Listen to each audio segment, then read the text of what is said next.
Hi friends, ఎలా ఉన్నారు అందరూ? ఐ హోప్ మీరందరూ బాగున్నారని అనుకుంటున్నాను. ఈరోజు సింపుల్గా బెండకాయ ఫ్రైని ఎలా చేయాలి అనేది నేను ఈ వీడియోలో ఎక్స్ప్లెయిన్ చేస్తాను. పెద్దగా టైం ఏం పట్టదు, జస్ట్ 5 మినిట్స్ అంతే. 5 మినిట్స్ అంతకన్నా తక్కువే పడుతుంది కర్రీ చేయడానికి.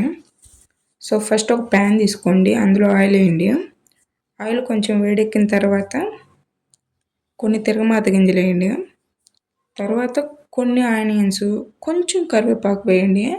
బాగా గుర్తుపెట్టుకోండి, ఏ ఫ్రై అయినా లైక్ దొండకాయ ఫ్రై అయినా, బెండకాయ ఫ్రై అయినా, క్యారెట్ అయినా ఇలాంటి ఫ్రైలు చేస్తున్నప్పుడు ఆనియన్స్ని ఒక 2-3 మినిట్స్ వేగనివ్వండి.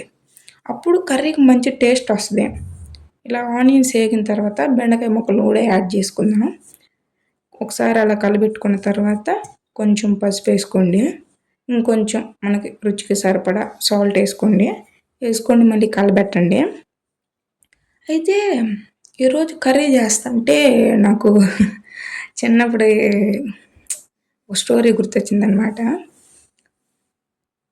మ్యాథ్స్ ఎగ్జామ్కి బెండకాయకి చిన్నప్పుడు ఒక యుద్ధం అనమాట. మ్యాథ్స్ ఎగ్జామ్ ఉన్న ప్రతిరోజు నేను మా మమ్మీ దగ్గరికి వెళ్ళి, మమ్మీ బెండకాయ కర్రీ చేయి, మమ్మీ బెండకాయ కర్రీ చేయి అని అడిగేదాన్ని. ఎందుకంటే చిన్నప్పటి నుంచి బెండకాయ తింటే మ్యాథ్స్ బాగా వస్తాయి అని చెప్పి తెగ తినేవాళ్ళం.